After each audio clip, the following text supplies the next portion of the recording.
Bismillahirrahmanirrahim. Assalamualaikum warahmatullahi wabarakatuh. Jumpa lagi dengan saya, Kang Bubuan. Hanya ada di Pat Cikawan Channel. Kali ini kita akan menceritakan sebuah cerita yang berjudul Korban Pesugihan. Cerita ini diambil dari narasumber yang terpercaya, tidak mau disebutkan namanya, dan sengaja cerita ini dibikin 3 dimensi biar seru, dan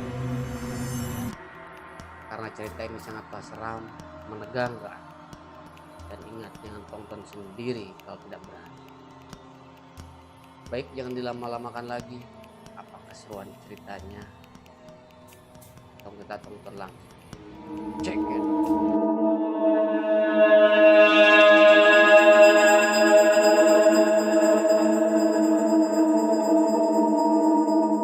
Pesugihan Jin Hibrid.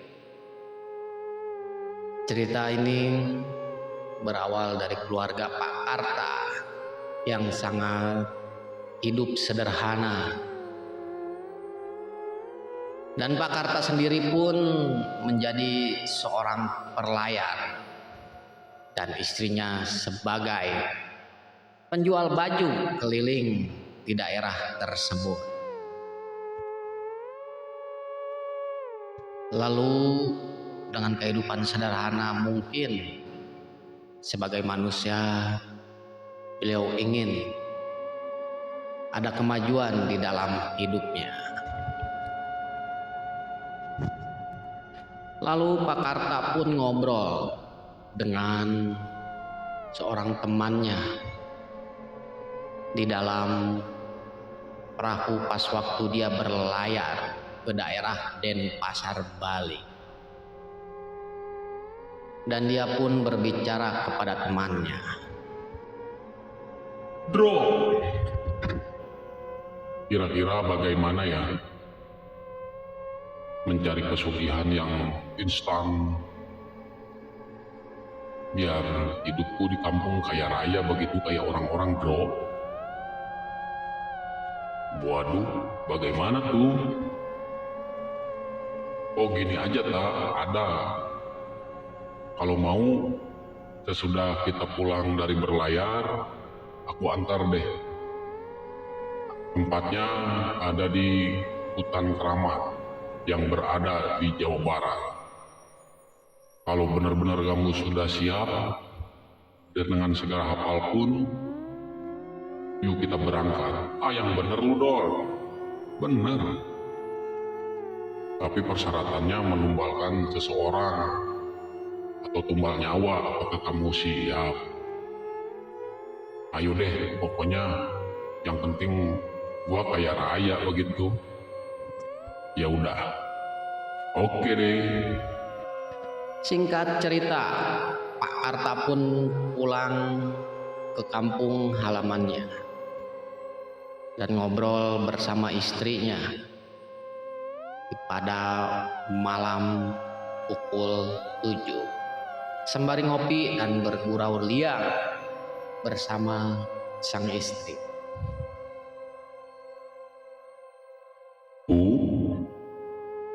Berhubung situasi keadaan ekonomi kita semakin merosot, alangkah baiknya kita mencari pesugihan aja yuk. Dan aku pun sudah ngobrol sama teman dekatku yang bernama Hendro. Apakah ibu siap untuk mendukung ayah? Pak Karta bilang seperti itu kepada sang istrinya, dan sang istrinya pun menyauti perkataan Pak Karta tersebut. Ya kalau memangnya itu udah jalan ayah, ya aku sih sebagai istri mengikuti apa kata ayah aja deh. Ya Yang penting keadaan ekonomi kita melonjak gitu ya. Ya kalau misalnya ibu sudah menyetujui apa kata ayah, ya udah besok ayah berangkat sama teman ayah yang bernama Hendro untuk pergi ke daerah hutan keramat yang berada di Jawa Barat tersebut. Yang penting sisa uang yang kemarin ayah minta dulu ya Bu buat ongkos untuk makan di sana, buat beli persyaratan-persyaratan yang mungkin kuncen di sana memintanya. Ya udah, aku bawa yang 5 juta kemarin untuk ongkos mah. Yang penting ayah selamatnya ya. Semoga sukses. Makasih ya Bu sudah mendukung ayah dengan sepenuhnya. Yang penting doa dari ibu adalah semangat ayah dan anak-anak. Dan aku nitip anak-anak ya Bu.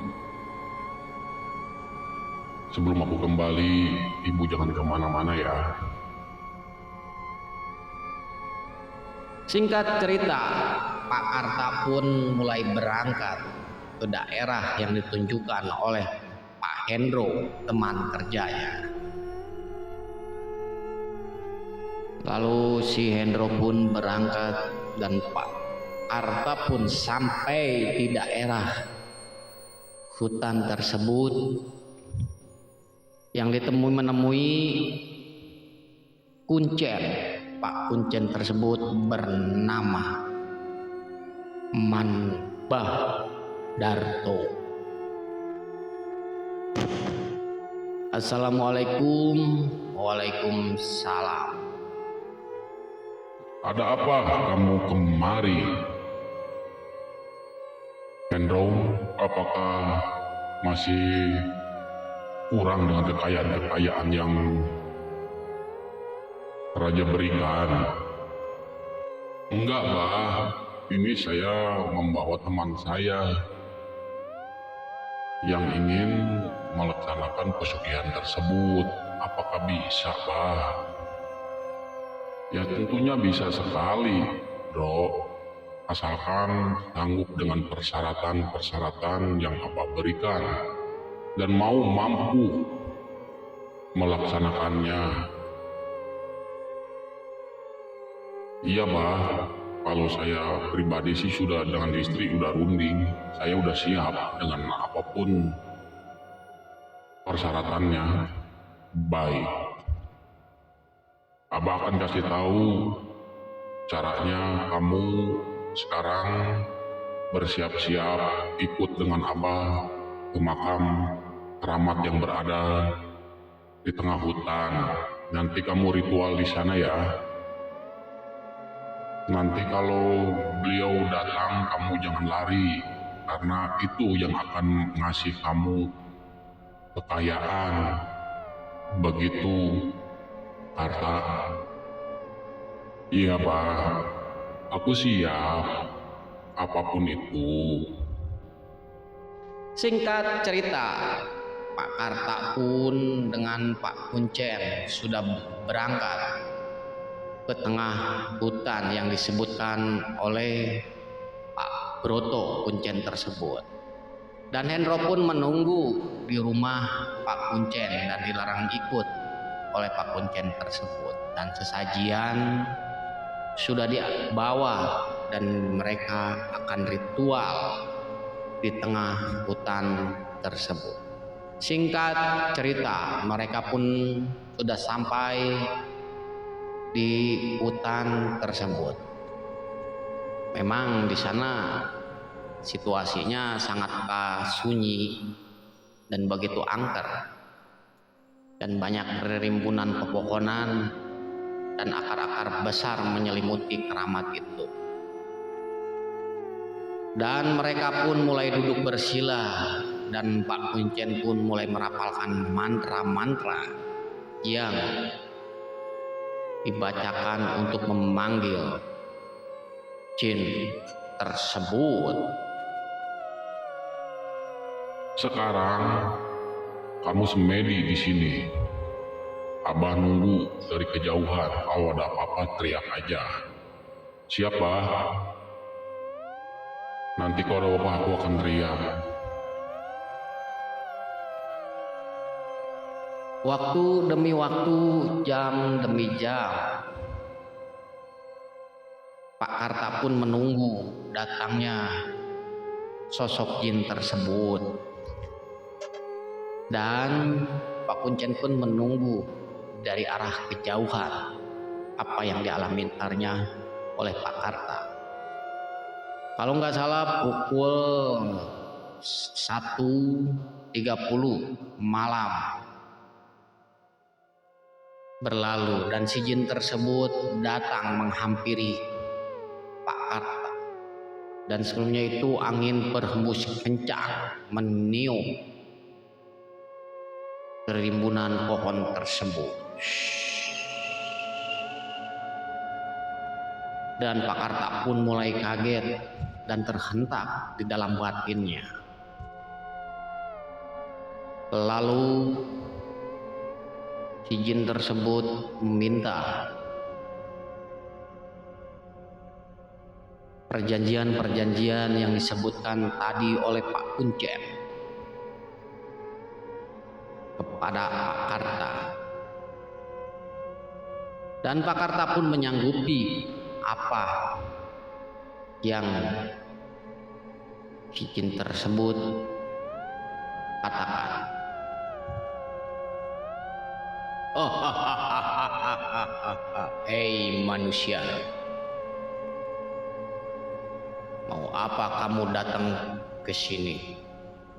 Ini, Bah, aku mau cari kekayaan. Baiklah, apakah kamu sanggup dengan perkataan yang Pak Kuncen katakan tadi?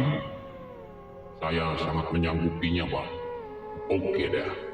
Nanti kamu siapkan kembang 7 rupa dan sesaji-saji kepala domba yang kamu suguhkan kepada saya, dan kamu harus siap apapun yang aku minta. Aku meminta tumbal dari seorang anak buahmu yang dipekerjakan oleh istrimu. Apakah kamu sanggup? Dan saya, baik, Bah, aku menyanggupinya. Oke, kalau begitu. Singkat cerita, Pak Karta pun pulang dan memanggil Pak Kuncen. Sesampainya di rumah Pak Kuncen, dan Karta pun sama Hendro mulai bergegas pulang dan menyiapkan sesuatunya yang diminta oleh jin tersebut. Lalu Pak Karta pun ngobrol dengan istrinya karena ditanyakan apa permintaan si jin tersebut, apakah hasil atau tidak. Aku pulang. Iya ya. Bagaimana? Hasil atau tidak ya? Hasil, Bu. Cuman izin tersebut meminta tumbal anak buah kita yang dipekerjakan Ibu. Dan Ibu harus mengasihkan bungkusan ini dan lempar ke rumahnya. Itu yang tandakan untuk pertanda dia datang mengambil tumbal tersebut. Apakah Ibu siap? Dan jin tersebut meminta satu kamar untuk malam ini, kamar kosong yang berada di dalam, itu di lantai 2, Bu. Dan minta kepala kambing dan pokoknya sesajian-sesajian gitu deh. Apakah Ibu siap? Alah, gampang itu Maya. Singkat cerita, mereka pun menyiapkan segala sesuatunya. Dan istrinya Pak Karta pun mulai bergegas berangkat membawa bungkusan yang dikasih Pak Karta. Lalu dia melemparkannya ke rumah anak buahnya yang bernama Ranti.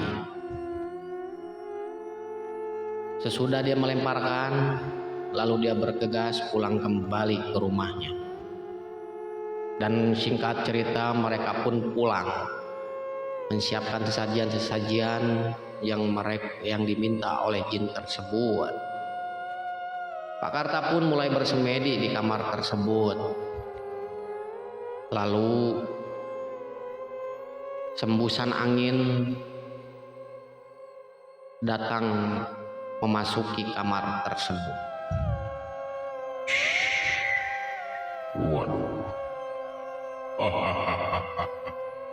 Terima kasih manusia, kau sudah menepati janjimu. Dan sebagai upahmu, ini ku kasihkan sebuah koper yang berisikan uang dan emas. Jangan kau buka sebelum aku pergi. Baiklah, Mbah. Akan saya turuti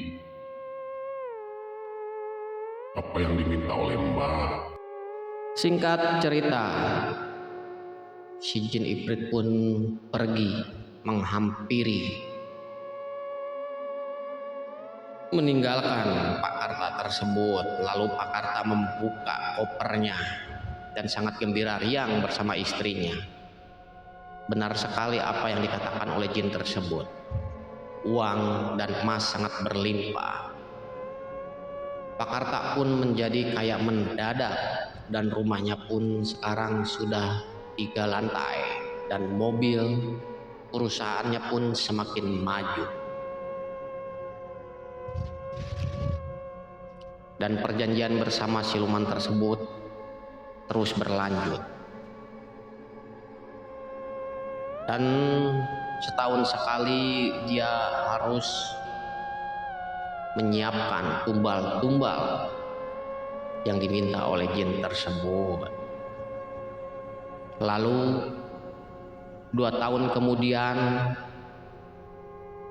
dia pengen mengorbankan salah satu dari saudaranya yang sangat disayangkan. Pas waktu Pak Karta mau melempar, bungkusan tersebut ketahuan oleh yang meronda di kampungnya, dan lalu Pak Karta pun lari, dan si anak perempuannya pun kesurupan. Datanglah, lalu warga pun sebenarnya sudah risih dengan pesugihan Pak Karta tersebut, dan dipanggillah satu ustadz untuk menyembuhkan kesurupan anaknya itu. Bukannya sembuh, malah ditertawakan oleh makhluk tersebut.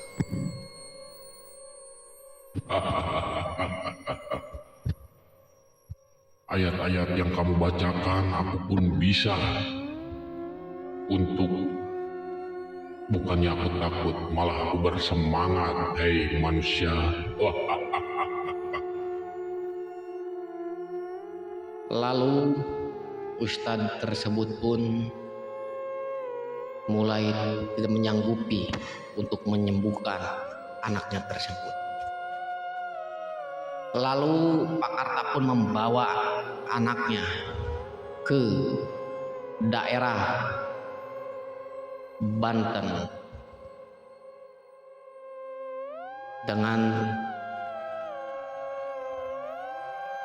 dan bertemulah dengan ajengan yang bernama Kiai Jahe. Lalu diterawanglah